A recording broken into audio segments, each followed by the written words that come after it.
Pumalag ang grupong Atom o August 21 Movement na itinatag matapos ang pagpatay kay Ninoy Aquino noong August 21, 1983. Ito raw ang unang beses sa kasaysayan na hindi kasama ang mga bayani ng Pilipinas sa disenyo ng pera. Sino may sabing tinanggalan kayo ng bayani? Sinabi na ba ng National Historical Institute na wala na tayong bayani sa Pilipinas? Sinong namatay at nagluklok sa'yo na kayo ang magsasabi kung sino ang bayani at kung sino ang hindi? Yung mga nasa pera lang ba ang bayani? Paano yung mga wala sa pera? Paano yung mga nameless heroes? Mga Ojero, tinanggal na nga ho ang mga Aquino sa 500 pesos as of yesterday.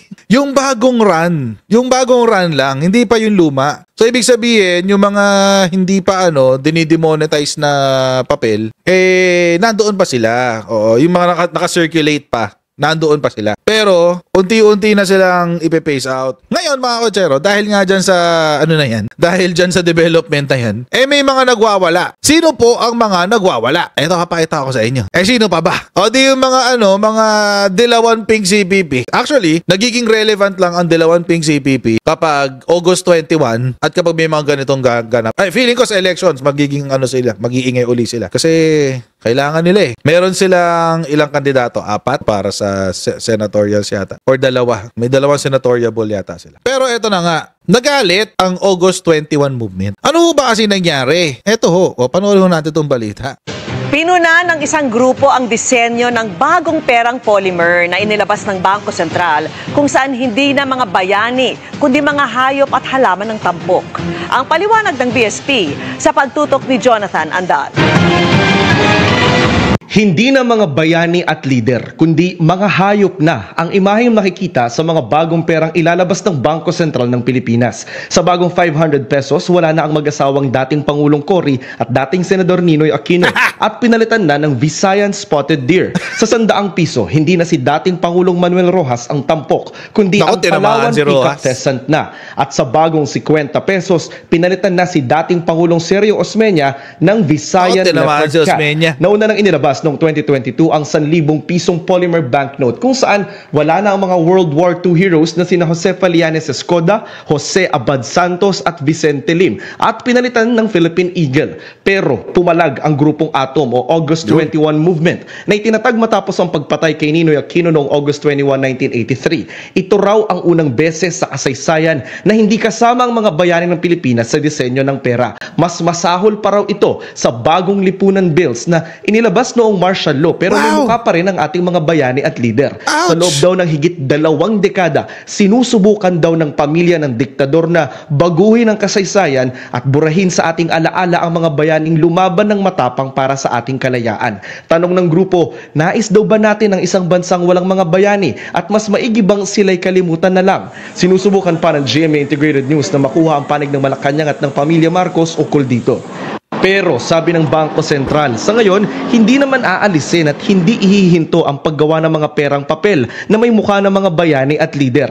Gusto lang daw nilang i-promote din sa ating pera ang mga endangered species na hayop at halaman na tanging sa Pilipinas lang makikita. It will co-circulate, so our paper banknotes featuring our Philippine heroes will still be there. Ang aming stance talaga ay parehas na importante sa ating kultura at sa ating history, and so both are being honored and celebrated to our banknotes. Hawak ko na itong mga bagong pera o polymer banknote series na ilalabas po ng Bangko Sentral ng Pilipinas simula sa Lunes. Now, i-compare natin itong bagong 500 peso bill dito sa lumang 500 peso bill. Isa sa mga features ito, para hindi mapeke, meron itong tinatawag na see-through window. Ito pong bulaklak sa gilid at itong BSP logo at Philippine seal sa kabilang gilid. Meron din itong metallic foil. Dito sa 500 peso bill, wala po niyan. Mas mahirap daw pekein yung ganito. Next, meron tong feature para sa mga visually impaired people.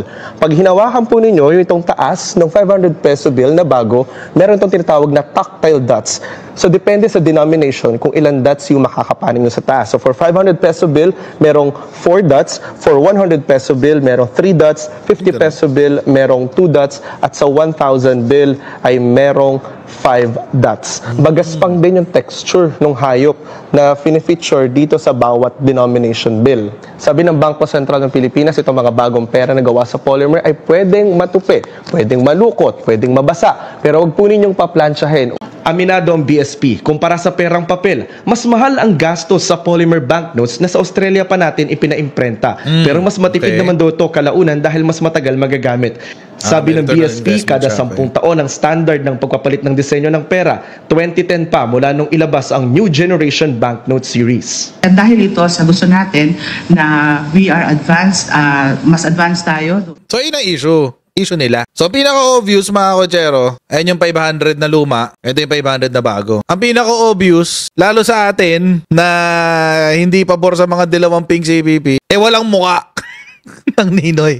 Ang makikita natin, mukha ng usa. Okay na ako sa usa. At saka mga kotsero, actually, maganda yung maganda yung, if this is any close to the Australian currency, maganda kasi yung yung papel ng Australia. Kasi sa Australia ito ginawa eh. Maganda yung bills ng Australia. Mas maliit lang. Pero maganda. Tapos meron na nga nitong sa gilid yung yung see-through na window. So, sa akin, it's an improvement, di ba? Improvement na yun. Okay na yun. Walang problema na dun. So, ayun na nga, mga kotsero. So, tinanggal na nga yung Ninoy. Mga kotsero, syempre, alam naman natin yung mga dilawang pink CPP. Walang pinagkaiba yan sa mga DDEBs. Alam nyo kung bakit? Kasi isa sila ng dugo. Iisa ho sila ng ugat. Kung tutuusin. Bibigyan kayo ng halimbawa ng isang dilawan at isang DDS. Tira nga. Ito, dilawan to si Raisa Robles. Meron pa nga yan libro eh. Anong pangalan ng libro niya? Never Again. Tungkol sa martial law. Dilawan yan. Pero, para patunayan ko sa inyo na iisa lang ang ugat ng mga DDEBs. Ito ang isang halimbawa ng DDEBs. Ayan. Sabi ko sa inyo, iisa lang ang ugat niyan eh. Iisa lang talaga ang ugat ng DDEBs at saka mga dilawan. Kaya nga mga kotsero, ang DDS, maliban sa diehard Duterte supporter, tinatawag din silang dating dilawan supporter. Yun din ang tawag sa kanila. Kasi nga iisa lang sila ng ugat. Si Digong nga, di ba NPA? Best friend si Joma. Si Lorraine Bado yan. Marcos, martial law, never again. Ito si Raisa Robles, Marcos, martial law, never again. Libro niya yan eh. Wala na tayo, pag-uusapan. So mga kotsero, ang mga DDEBs, yan yung mga na-disillusion kay Noynoy. Yun ang totoong history niyan. Ang mga DDEBs, yan yung mga dating dilawan, yung mga dilawan na nagalit kay Noynoy. Kaya nga magkakasama sila nung una, di ba, sa PDP laban. Lahat sila galit kay Noynoy. Si Coco Pimentel, Rodrigo Duterte, etc. Pero kung tutuusin, iisa lang sila. Iisa lang ang dugong nananalaytay sa kanila. Mga idol nila, si Joma at saka si Ninoy. Mga heroes nila yan. Legito yun. Wala akong question mark doon. So balikan ngayon natin ang batikos ng Atom August 21 movement. Sabi nila, forget not those who have fallen during the night.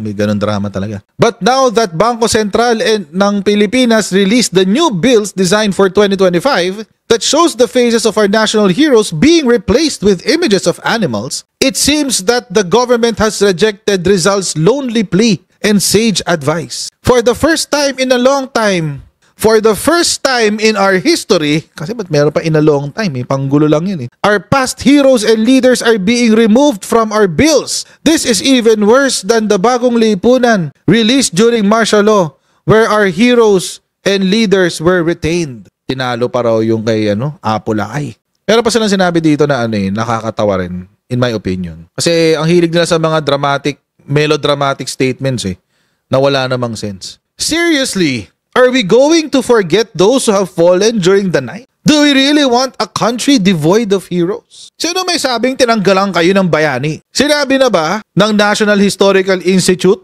na wala na tayong bayani sa Pilipinas? Sinong namatay at nagluklok sa'yo na kayo ang magsasabi kung sino ang bayani at kung sino ang hindi? Yung mga nasa pera lang ba ang bayani? Paano yung mga wala sa pera? Paano yung mga nameless heroes na namatay panahon ng Katipunan? Marami sila. Hindi lang yung nasa pera ang bayani. Paano yung mga namatay dyan sa World War II? Lumaban sa mga Hapon. Paano yung mga namatay nung panahon ng American occupation? Paano yung sa 44? Paano yung mga unnamed heroes who died and made you the arbiter of who consists the list of heroes or not? Ang mga bayani lang yung nasa pera natin. That is STUPID. Sino namatay at nagsabi na, sige, Ako mamimili kung sino ang bayani o hindi. Dapat yung mga nasa pera lang, sila lang ang bayani. Si Rizal nga, yung kinote nyo si Rizal, matagal na siyang wala sa mga major na pera eh. Nasa ang pera si Jose Rizal? Sige nga. Sa piso. Does that mean na yung halaga nila as heroes is smaller than Ninoy Aquino? Than Cory Aquino? Kasi si Ninoy at si Cory nasa 500 eh. Hindi yun eh. Hindi tamang dahilan. Hindi tamang palusot. Yung magsasalita ka ng ganito. Kasi nga, may mga bayani na hindi mo kayang ilista, hindi mo kayang ilagay sa pera, tapos magsasalita ka, do we really want a country devoid of heroes? Pumunta ka lang sa mga history book, ang daming bayani doon eh. Ninoy was not a hero in the first place. Hindi siya bayani. In fact, maski yung 1986 EDSA revolution nyo was not even a legitimate Philippine revolution. Tama lang. Palta na yung pera. Alam nyo ako mga kotsero, ito personal opinion ko dyan. And it's just an opinion. I think it is time to depoliticize our culture. Panahon na para tanggalin natin ang politika sa ating kultura. Kailangan na natin ipaghiwalay yun. Mas gusto ko na yan. Tanggalin na lahat ng politiko, tanggalin na lahat ng tao sa pera. Kahit yung mga legit na heroes. Tanggalin na natin. Let's leave them to the history books. Hindi naman tayo tumitingin sa pera para ma-inspire eh. Tumitingin tayo sa pera para ibigay sa iba, makakuha tayo ng ibang gamit.